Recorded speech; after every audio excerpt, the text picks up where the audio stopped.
laawol kisal ko laawol peewal e ɓantal. باقيتين على مر الزمان، وأشهد أن لا إله إلا الله وحده لا شريك له في ربوبيته وإلهيته وأسمائه وصفاته الحسان، وأشهد أن محمدا عبده ورسوله أرسله بالهدى ودين الحق ليظهره على سائر الأديان، صلى الله عليه وعلى آله وأصحابه الذين هاجروا وجاهدوا حتى فتحوا القلوب والبلدان ونشروا العدل والإيمان وسلم تسليما كثيرا. أما بعد أيها الناس، اتقوا الله تعالى وليكن لكم في سيرة نبيكم صلى الله عليه وسلم خير أسوة، وذلك بترسم خطاه والسير على نهجه والاقتداء به في أقواله وأفعاله وأخلاقه، كما أمركم الله بذلك فقال: لقد كان لكم في رسول الله أسوة حسنة لمن كان يرجو الله واليوم الآخر وذكر الله كثيرا. في هذه الأيام يكثر الناس من التحدث عن هجرة الرسول صلى الله عليه وسلم في الخطب والمحاضرات ووسائل الإعلام، ولا يأدو حديثهم في الغالب أن يكون قصصا تاريخيا يملؤون به الفراغ في أيام معدودات ثم يترك وينسى، دون أن يكون له أثر في النفوس أو قدوة في الأعمال والأخلاق، بل لا يعدو أن يكون ذلك عادة سنوية تردد على الألسنة دون فقه لمعنى الهجرة وعمل بمدلولها. إن الهجرة معناها لغة مفارقة الإنسان غيره ببدنه أو بلسانه أو بقلبه، ومعناها شرعا مفارقة بلاد الكفر أو مفارقة الأشرار أو مفارقة الأعمال السيئة والغثال المذمومة، وهي من ملة إبراهيم الخليل عليه الصلاة والسلام، حيث قال: إني ذاهب إلى ربي سيهدين، أي مهاجر من أرض الكفر إلى أرض الإيمان. وقد هاجر عليه الصلاة والسلام ببعد ذريته إلى بلاد الشام، حيث البلاد المقدسة والمسجد الأقصى، وبالبعد الآخر إلى بلاد الحجاز، حيث البلد الحرام والبيت الأتيق، كما جاء في دعائه لربي: رب إني أسكنت من ذريتي بواد غير ذي زرع. يتي الله سبحانه وتعالى قال الله تري مفد يتد يتم كنك الله سبحانه وتعالى وتوي ko kanko woni jom ɓural o moƴƴorta e neɗɗo fiitu neɗɗo no moƴƴi, bal himo moƴƴira e neɗɗo ɓay himo moƴƴi kanko Allah subhanahu wa ta'ala. Kanko Allah subhanahu wa ta'ala mo tawi ko kanko woni ko sar'inani en waggol fergu ka ɓerɗe e ka ɓalli. O waɗi ɗiɗo ferguji ɗiɗi luttoji fadde zamanu ngun no heddi. En seedo ala reweteɗo e goonga si wona kanko Allah subhanahu wa ta'ala gooto, nde tawno ko kanko tun tagi, ko kanko tun jeyi ko tagi kon, ko kanko tun toppiti fiyaki tagore makko nden, tagore nden hana rewde goɗɗo goo si wona kanko Allah subhanahu wa ta'ala. En seedo oɗo mo suɓi o nuli e meɗen, nelaɗo meɗen Muhammad sallallahu alayhi wa sallam, ko jiyaɗo makko, ko nulaɗo makko mo suɓi o nuli e meɗen. En toro Allah subhanahu wa ta'ala yo juul e nelaɗo e ɓengude maɓɓe nden e sahabaɓe maɓɓe ɓen e kala jaɓɓuɗo jokki peewal maɓɓe ngal handangal ngal daro. ɓaawa ɗum kono yimɓe huli Allah subhanahu wa ta'ala kulol Allah ngol Allah subhanahu wa ta'ala ɗaɓɓiri en ngol, tawno neɗɗo on ko o cuɗi wo tawi o cuɗoraali ko wiyete kon kulol Allah, cuɗaari makko ndi ndi surratamo ha lutta, ko ha e sa'i ndi surratamo. ko neɗɗo cuɗorta o lutta wonde o wirtaaki, o surro ha o maaya, o surro kadi yawmal qiyama, ko cuɗaari ko wiyete kon kulol Allah, allibasu taqwa. kala ɓornatere ndi neɗɗo ɓorni ndi haɗatamo wirtere si wona ɓornatere ko wiyete kon kulol Allah subhanahu wa ta'ala. haray no haani enen ɓeeɗo julɓe yen heɓu e siira nelaaɗo on sallallahu alayhi wa sallam ñentinirgal moƴƴal. wano andirɗen nduɗo lewru ndu wonɗen e muɗum, nduɗo lewru jom bente ko e mayru woni ko fuɗɗi taariha julɓe ɓen gila fewno seydna umar radiyallahu anhu wa ardah ada ɗum hade julɓe ɓen mara taarih, hade ɓe mara kaɓe ƴetta ɓe winda ɓe inna gila ɗum ɗo waɗi ko ɗum ɗo. gila islamu on ari ha nelaaɗo sallallahu alayhi wa sallam feri ha ɓe feƴƴini, ha aboubacry lonti o feƴƴini, umar lonti, hade julɓe ɓe mara calendrier. yimɓe ɓe kawtirɗen ɓen ahlul kitab hade ɓe marno calendrier mo ɓe ƴetti e jibinede isa alayhi salam, hiɓe kontirde ɗum ɗon piiji maɓɓe ɗin nde wonno noon haray diina meɗen kan no yamiri e lundagol heeferaɓe ɓen, tawi seydna umar no jeeya e julɓe hiramɓe kaaɗo diina. ñande goo o windani abu musa al ashari radiyallahu anhu lettere, kono lettere on data ala e muɗum. so windiɗo lettere a wi ko e jombente o winda, tawi hittande kaari ala ton, no wawi wonde jombente hikka, no wawi wonde jombente rowani, no wawi wonde jombente rowani ndeya, wata andade. abu musa al ashari radiyallahu anhu o winditani umar, o wi leeterji ma no ara e amen min anda ko honde ɗi winda, foti enen kadi heɓen taarih. seydna umar radiyallahu anhu o nodditi sahabaɓe ɓen, o wi moƴƴinen calendrier to raɓɓiɗi kon, ɓe haldi ɓe fotti waɗugol calendrier julɓe ɓen, ɓe diisohiri hakkundeji maɓɓe, oɗo calendrier ko honto fuɗɗoto. woɓɓe wi suumaye, woɓɓe wi ko nelaaɗo jibinaɗon, woɓɓe ko qur'ana tippiɗon, mo be kala addi feere muɗum nden ɓe fottani ƴettugol calendrier on e nduɗo lewru jombente. idan gila calendrier on sinkia heɓi ɗo woni duuɓi wulure 400 e duuɓi 38 e naatiri 9 on balɗe 7. afwan e naatiri 9 on balɗe 9. hande ko 9 jombente konti ɓurɗi sellude ɗi, ko waɗi kontiɗi sawdi konti ɗin ka suumaye jaɓuɗen, ɓe konti ɗin ka donki jaɓuɗen, sellanta en kalludoɗen ni ka jombente ɗo. en jokkiɓe en hoori suumaye, en jokkiɓe en hoori arafa, en jokkiɓe en juuli donkin, ala no lunduren ɓe ka sappo jombente wiyenna en gootum, nan haɗa beleɗe sori nder to. idan haɗa konti selluɗi ɗin ko balɗe 9 jombente woni ko heɓi hande. haray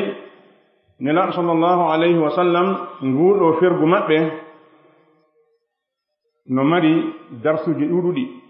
wonande enen nde ɗo tagore ɓeeɗo mofti arɗe ɓaawo nelaaɗo sallallahu alayhi wa sallam. haray yewtugol fi siira nelaaɗo sallallahu alayhi wa sallam ko huunde nde tawata eɗen haani wadde, sabu piiji buy sen anndaali ko honno nelaaɗo wuurirno e majji, en annde ko watten kon ronken anndude nde waɗeten, ma ronken anndude ka waɗeten ɗon. neɗɗo no annda nde ɗo huunde no waɗe no moƴƴi, kono hara o annda ko honto nde watte, ko honde tuma nde waɗete. sa waɗi huunde ko wona fewno mayre nafata, sa waɗi huunde fewno mayre kono naaka nde watte ɗo nafata. idan allah subhanahu wa ta'ala o wi en no woodani en ñentinirgal moƴƴal e nelaaɗo on sallallahu alayhi wa sallam, wonande kala neɗɗo tawɗo no jaɓi hooli felliti o fotta e allah subhanahu wa ta'ala, o jaɓi damgal no woodi o immitoto, o hebbini jantagal allah subhanahu wa ta'ala. se wattani yila e ɗi ñalɗi ɗi wonɗen ɗo, no heewi ko yimɓe ɓe yewtata fi fergu nelaaɗo sallallahu alayhi wa sallam, imma ko yewtowo e khutba, ma ko yewtowo e muhadara, ma ko yewtowo radio ma télévision, kono tawa yewtere nden ko ɓuri heewde kon nde feƴƴata wongol issa taarika yankojo, ma ko hebbinirte tun ko wonno windaaki kon e kaydi. balɗe seeɗa ɗum yejjite jokken ko wonnoɗen e muɗum kon ko alda e heɓugol batte ɗum ɗon ka wonkiiji ko alda e ñentingol nelaaɗon sallallahu alayhi wa sallam ka golleji maɓɓe ka jikkuji maɓɓe bal ɗum iwaali wonde ko aada hitaande yankoojo mono jaaɓondire e ɗenɗe ko alda e faamugol ɓuri heewde wowloɓe ɗum ɓen kon ɗum maana fergu ngol ɗo fergol maana maggol on ka haala arab ɓe wiyata alhijra ko mufaraqatu l insani gayrahu bi badanihi aw bi lisanihi aw bi qalbi ko sertugol e neɗɗo hijra ka haala arab ko nde sertata e neɗɗo ɗimmo ma imma ɓalli mum ɗin pottondira hara wonal nokku nguutu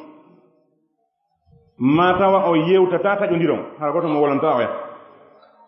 ma añaamo ka ɓernde ga hara ala haaje makko kanko dañama ka ɓernde ala haaje maɗa ka ɗengal arab ko ɗum ɗo wiyete alhijra amma ka sariya ko wiyete hijra ko iwgol e leydi heeferaɓe ɓen yaha ka leydi gomɗinal ma sertugol e yimɓe bomɓe ɓen yaha wonde e yimɓe moƴƴuɓe ɓen ma accitugol golleji bonɗi ɗin e jikkuji ŋiñaaɗi ɗin yaha jokka golleji moƴƴi ƴetta jikkuji yettiniɗi ɗin ko ɗum ɗo wiyete fergu ka sariya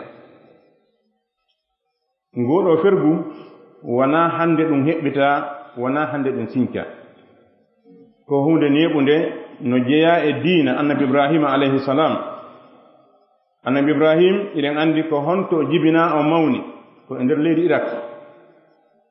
o woni ɗon haa o mawni haa o nula kanko ibrahima alayhi salam ko ɗum o woni tumande o darino o wi'i yimɓe makko ɓen kanko o rewata siwona allah subhanahu wa ta'ala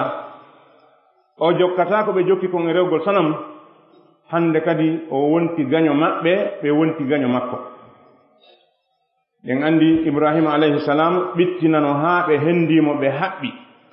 ɓaawo nde o soppi sanamuji maɓɓe ɗin fuu nde ɓe yaano ka iidire maɓɓe ɓe teeni leɗɗe ko yahata lewru hiɓe teenude mooɓa ɓe huɓɓi yidde nge tawata goɗɗo waawata darade moggu mum buggo tun goɗɗum hakken ko nge wuli tawi ko ɗaɓɓugol kaɓe yowama ɓe buggoo ka nder yiite idan ɓaawo o yalti ka nder yiite ɗon o tawi ɗo naa wonunde julɗo o wi inni zahibun ila rabbi sayahdin min kadi jooni mi feray mi yaha ka joomi am fewnelan faade laawol koowal o acciti yimɓe makko ɓen e leydi maɓɓe ndin o eggidi kanko ibrahima alayhi salam e ɓeynguure makko nden fuu nde wonno hari ko julɓe o iwi e nder leydi irak ndin o yahi nder leydi sam ɗum woni palestine o ƴetti ɓeynguure makko goo o naɓi ton ka masjidul aqsa o woni ɗon o acci ɓe ɗon o ƴetti woɓɓe ɓen o naɓi makka o acci ɓe ɗon no jeeya ko allah subhanahu wa ta'ala sifani en fi ibrahim nde o ƴettuno sonnaajo makko on e ɓikku makko bajjum kon ismail o naɓi ɓe o acci makka ka burure ɗon o fokkiti hootugol palestine o fontuno juuɗe makko ɗen o wi rabbi inni askantu min zurriyati biwadin gayri di zar'in inda baytika almuharram rabbana liyuqimu salata faj'al af'idatan min annas tahwi ilayhim warzuqhum min asamarati la'allahum yashkurun o wi allah awa mi addi ɓeynguure anden mi honniɓe e nde ɗo ayde nde remataake nokku ka ndu suuduma harminaande wonde ɗo ɗon ɗon holli wondema na ibrahima tan moƴƴin suudu mo tawndu ɗon qur'ana ko wiyen ko id yarfo ibrahima qawaida min albayti wa ismail ko tugaale ɗen o immini wona kanko sinci suudu ɗon na kanko waɗi sibasman on taw ɗum ɗon no ɗon sabu nduɗo suudu ko awwalu bayti wude linnas lalladi bi bakka ko nduɗo atta moƴƴinede julde ka hawre leydi ida wona ibrahima atti julde ka hawre leydi wawata wonde kanko moƴƴina suudu ndu kanko ko o immintin gimbal yanungal ngal kono hari sibasman on no ɗon ko ɗum waɗi so wi inda baytika almuharrami nokku ka suuduma hormorten ndu woni ɗo ko ɗo mi addi ɓe mi honni idan o acci ɓe ɗon o immi o yehi kanko ibrahima alayhi salam idan nguɗo fergu ko wiyete eggugol kon fiikaɗo diina ko ɗo woni ko fuɗɗi ko ibrahima alayhi salam woni ko fuɗɗi fergol acce leydi heefera ɓen ɓaawo nde o tawi diina makko kan gasata ɗon o yehi oɗo ibrahima noon ko oɗo allah subhanahu wa ta'ala wiye en ñentin ɓawo nelaɗo sallllahu alayhi wa sallam allah wi'ali ye ñentin hay goto sina ibrahima e muhammad وقد كانت لكم أسوة حسنة في إبراهيم والذين معه إذ قالوا لقومهم إنا براء منكم ومما تعبدون من دون الله كفرنا بكم وبدا بيننا وبينكم العداوة والبغضاء أبدا حتى تؤمنوا بالله وحده ومن ودني أن ينتنرجال مؤجل حق نمون إبه هفرابه إبراهيم إبه وندنو بمكو يعني ينتني إبراهيم إقومتنو بمو بمفندو مكو tumande be wiino yimbe mabbe heferaabe ben inna bura'a minkum wa mimma ta'buduna min dunillah meden pottiti on dandini on onon e ko rewoton kon ko wona Allah kafarna bikum wa bada baynana wa baynakum al-adawatu wal baghdha meden yeddi ko wondon e mun kon konnaago e ngaynguno hakkundeji meden hatta tu'minu billahi wahda idan dun do ko tawata julbe ben no welsindi hande ha tawata fayde accama wolede goddo susta wolde dum wete kon alwala wal bara ye julbe e heferabe fu jilluna banture wotere fu nyama gotum borno gotum welda gotum wonda nokkum gotum ella ala dum wadi julbe ben wayno waden doni hande wal hijratu min shari'ati muhammadin sallallahu alayhi wa sallam haythu amara ashabahu bil hijra ila al habasha لما اشتد عليهم الأذى من الكفار في مكة فخرجوا إلى أرض الحبشة مرتين فرارا بدينهم وبقي النبي صلى الله عليه وسلم في مكة يدعو إلى الله ويلاقي من الناس أشد الأذى وهو يقول وقل رب أدخلني مدخل صدق وأخرجني مخرج صدق واجعل لي من لدنك سلطانا نصيرا فأذن الله له بالهجرة إلى المدينة وأذن صلى الله عليه وسلم لأصحابه بالهجرة إليها فبادروا إلى ذلك فرارا بدينهم وقد تركوا ديارهم وأموالهم يبتغون فضلا من الله ورضوانا وينصرون الله ورسوله وقد أثنى الله عليهم بذلك ومدهم ووعدهم جزيل الأجر والثواب وصارت الهجرة قرينة الجهاد في كتاب الله عز وجل وصار المهاجرون أفضل الصحابة حيث فروا بدينهم وتركوا أعز ما يملكون من الديار والأموال والأقارب والعشيرة وباءوا ذلك لله عز وجل وفي سبيله وابتغاء مرضاته وصار ذلك شريعة ثابتة إلى أن تقوم الساعة فقد جاء في الحديث لا تنقطع الهجرة حتى تنقطع التوبة ولا تنقطع التوبة حتى تخرج الشمس من مغربها فكل من لم يستطع إظهار دينه في بلد فإنه يجب عليه أن ينتقل منها إلى بلد يستطيع فيه إظهار دينه. إظهار الدين معناه القيام بالدعوة إلى الله وإعلان البراءة من الكفار والمشركين وبيان بطلان ما هم عليه وليس معنى إظهار الدين هو تمكينه من القيام بسائر التعبدية فقط دون القيام بالدعوة إلى الله ومعادة الكفار وإعلان البراءة منهم ومن دينهم وبيان بطلان ما هم عليه. حريك ويتي فرقكم باو إبراهيم عليه السلام جاء يسري أن لا نميد محمد صلى الله عليه وسلم نلادو باو بدرك بي لا إله إلا الله مكة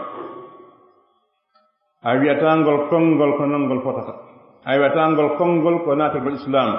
أيواتانغول كونغول كونغول ونسابي الجنة أنتاكو نمولي فباو دي أولي نغول دو كونغول أوي أكو فيتو دو أولي نغول كونغول أوي أكو يمو أولي نغول دو كونغول أو لتا كالا فاسو لتة أولا كالا فاسو هالا بونكو sabu o wi rewataake si wona Allah problème fof ko ɗum ɗo ma naqamu minhum illa an yuminu billahi al-aziz al-hamid bonnere nde Muhammad bonni makka ndin fuu ko kamɓe makka yankoɓe wiimo Muhammadul Amin kamɓe wiimo Muhammad hoolaaɗo kamɓe jonnimo nden inde ko waɗi ko kanko ɓe ɓurno hoolaade makka fuu idan haa hannde ɓe yiraanimo borre jekku haa hannde ɓe yiraanimo fay kum bonnata kono ɓay tun o wi'i sana mo rewataake ko wona Allah rewataake hande kadi moƴƴuki makko kin fof wonti bonki ɗum ɗo ko sunna Allah e hoore leydi ndin kala ka wiiɗa a ñinnay la ilaha illallah huunde rewataake si wona Allah huunde noddataake sina Allah hirsantaake si wona Allah faabinortaake si wona Allah tañƴinortaake si wona Allah kala ka wiiɗa a ñinnay ɗum a heɓa ayɓe ɗuɗɓe hayɓe a sikkano ko ayɓe wona ayɓe maɗa idan nelaɗo sallllahu alayhi wa sallam ɓaawoɓe noddi e kaaɗo diina julɓe attiɓe jaɓude ɓe lorra kan tiiɗi e hoore maɓɓe nelaɗo sallllahu alayhi wa sallam wi yelte makka ɗo yahon leydi no wi'e habasa lanɗo laamiɗo ton on no nunɗi o toñata idan ɓe dogi ɓe yahi ton laabi ɗiɗi ɓe yaha arta ha Allah subhanahu wa ta'ala newinani nelaaɗo sallallahu alayhi wa sallam fergol ko waɗi annaba ɓen kamɓe ɓe suusata eggode sinade ɓe yaɓira annabajo eggata nokku ka o woni ɗon o yaha e nokku sina Allah wimo yo eggu ko ɗum wanno ha Yunusa bun Matta heɓi probléme ko ɓayi o dogi o yahi kanko e Allah ɓe haldali idan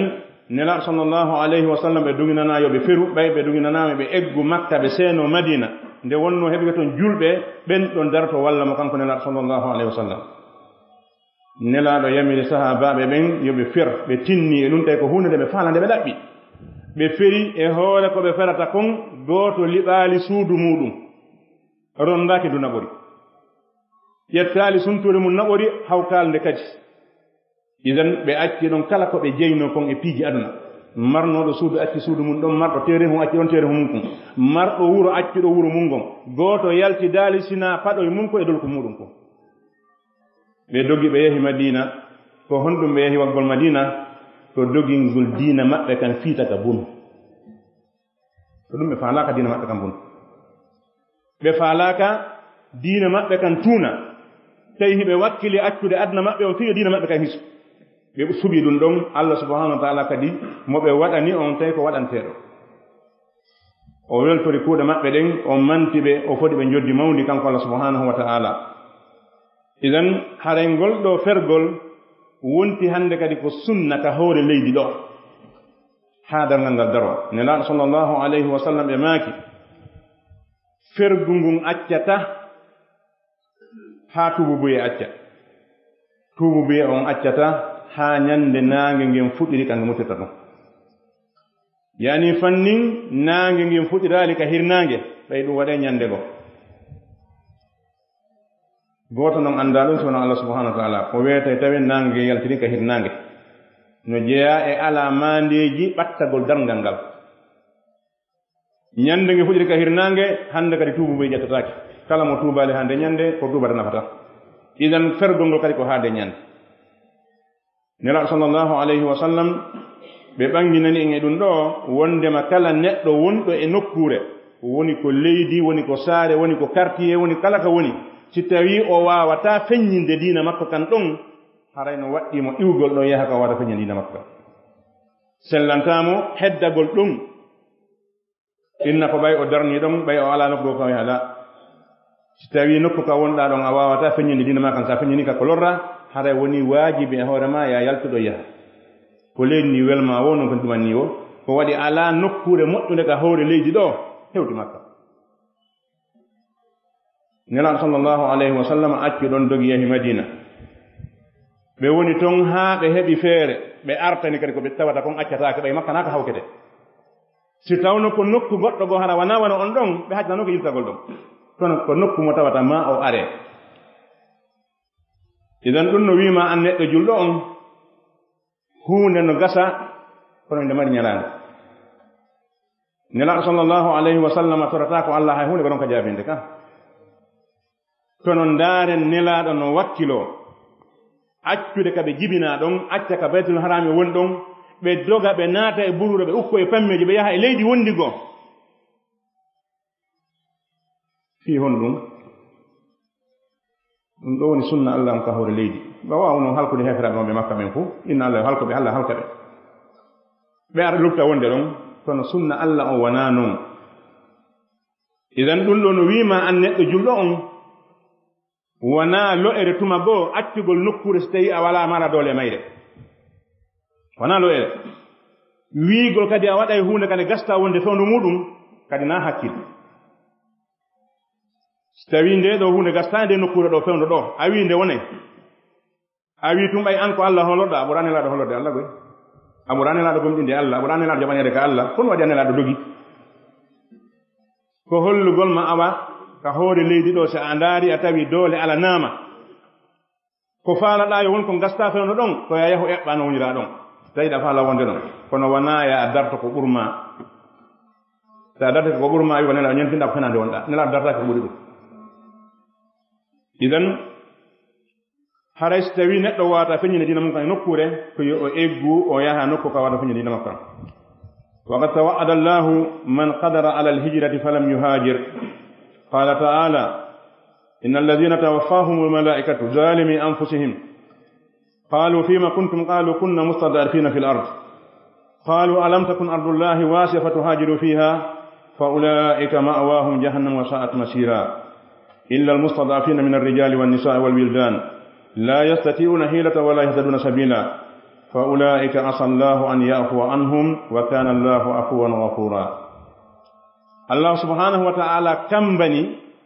بيدو يمبه ومبه ليدي وليدي tawa be suusa ta feññinde diina maɓɓe kan ɗon ɓe waɗi naafiki yaagal e la'ifu yaagal ɓe jooɗi ɗon ɓe wi kamɓe ɓe wawata iwde ɗon ɓe heddi ɗon e hoore ɓe wawata feññinde diina maɓɓe kan ɓeeɗo Allah kambani ɓe kamba huɓini ɗo sino hisayno o kamba ɗo ko ɓe julɓe hedditinoɓe makka tawa ɓe feraali ɓe jokki nelaaɗo ko ɓe daɗayno ɗum ko waɗi yiiɗo nelaaɗo jangi e juuɗe maɓɓe no wona woni wohi mo ɓurimi mo ɓurma an kadi kono julɓe hettinoɓe makka ɓen tawi ɓe waawi seppude yaha ɓe waawi waɗɗade yaha ɓe salii ferde yaha Allah subhanahu wa taala kambani ɗum o wi ɓeeɗo ɓe malaa'ika ɓe wari makka ɗo tawi ɓe feraali ko kamɓe tooñi hoore maɓɓe yani ko ɓe tooñi ɓe hoore maɓɓe malaa'ika ɓe ɓay ari walgol ɓe landino ɓe ko honɗo wonɗon e wadde ɗo ɓe wi a tigi tigi minen komin lo'inaaɓe e haray min wawana hoore amen ɓe wiɓe ene leydi Allah ndi yaaja Allah hikma makko no waɗiri noon goɗɗo ko o laami ko jogii doole o ko ñaaɗi wo ko tumbu mo halfina e leydi ndi na aduna fof firawna wonde bandi o halfinaka sina misra numrude wonde bandi o halfinanoka sina irak idan lanɗo ko woni bandijo o haɗa ko tumbu o halfina e hoore leydi na leydi ndi fof haa hannde Allah ƴetta leydi fof halfina neɗɗo gooto haɗa ko bandijo idan leydi Allah ndi yaaja so tawi oɗo ka o fewjata ɗo kanko Allah rewataake ɗo a immata ko ɗo yaha nokkugo idan ɓe landiɓe leydi Allah ndi yaaja hayno feɗo yahon ton idan Allah ñaayi wonde maɓɓen ɗon ko yimɓe yiite ma dama ɓe feraali ɓe lutti ɗon ɓe lo'inike ɗon ɓe bonni diina maɓɓe kan ɓeeɗo ɓe alaa nganta o ittiti yimɓe seeɗaaɓe e ɓen ɗon o wii si wonaa ɓen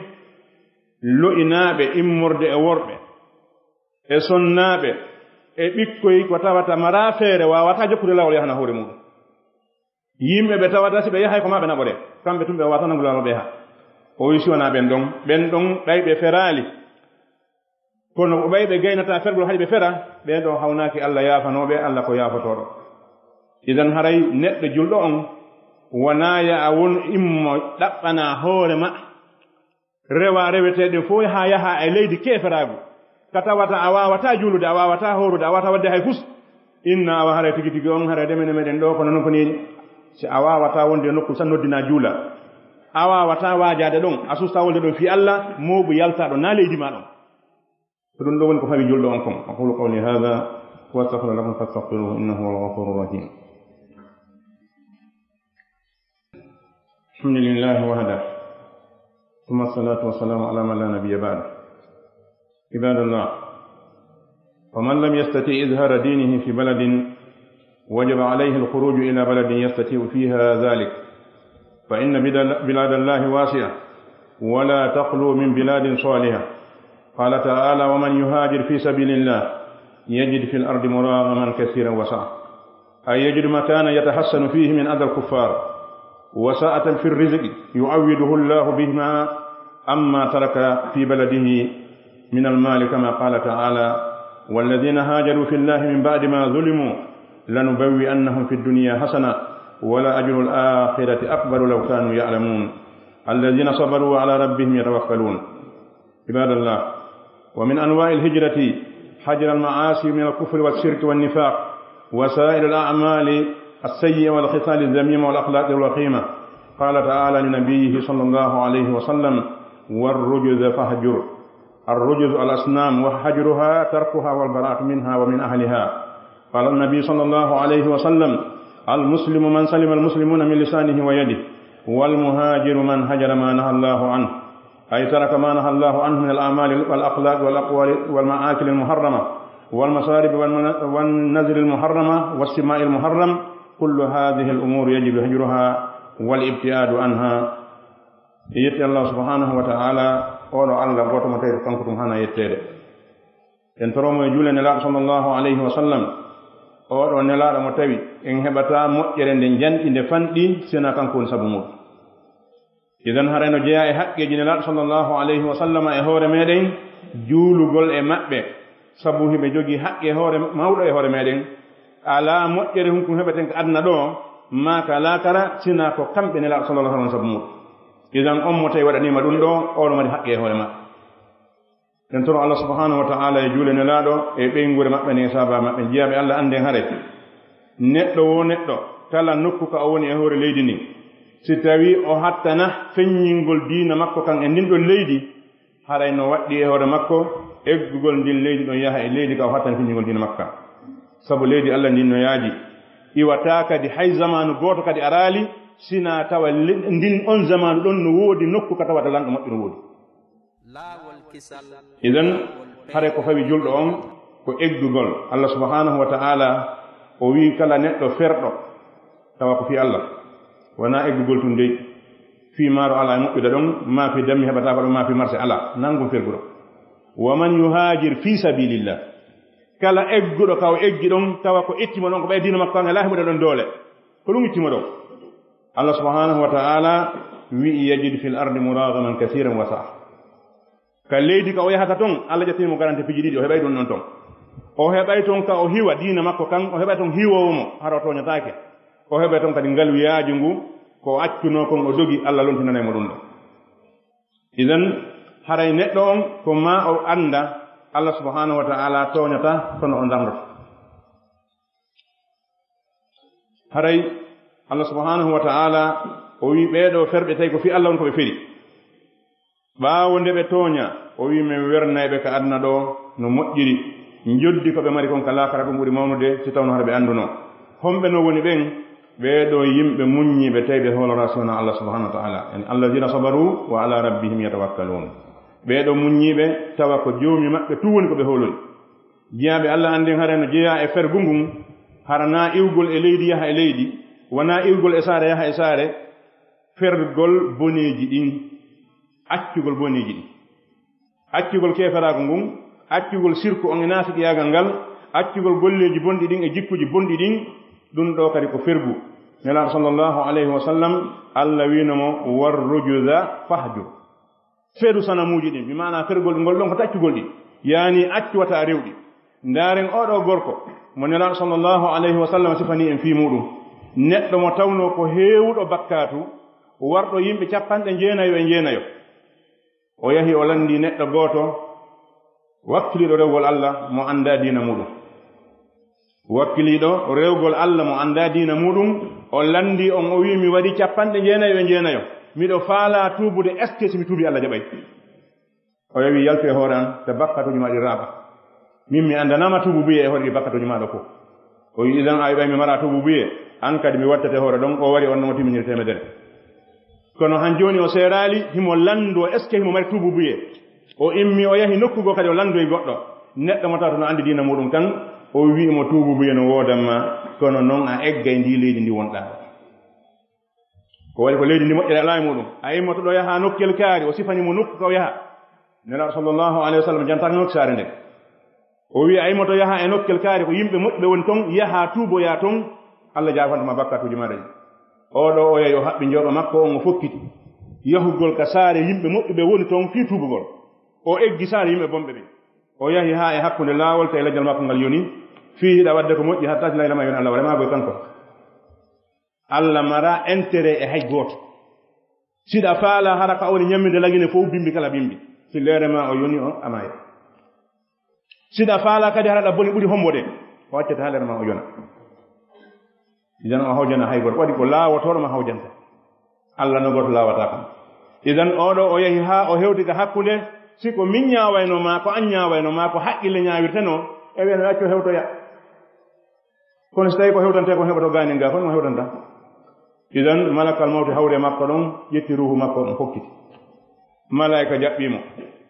groupe go no yuri ka aljanna oya groupe no yuri ka yiide arango ruhu mayɗo on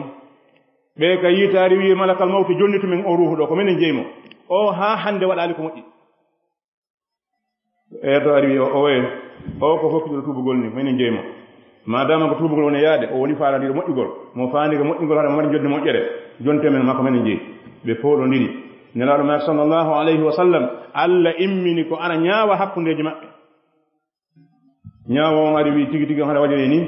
meete mesure gila ka o yalti ɗon heɓi ka o woni ɗo ka o maayi ɗo e gila ka o maayi ɗo heɓi ka o fokkiti toon ka ɓuri ɓattade woton o jeyɗa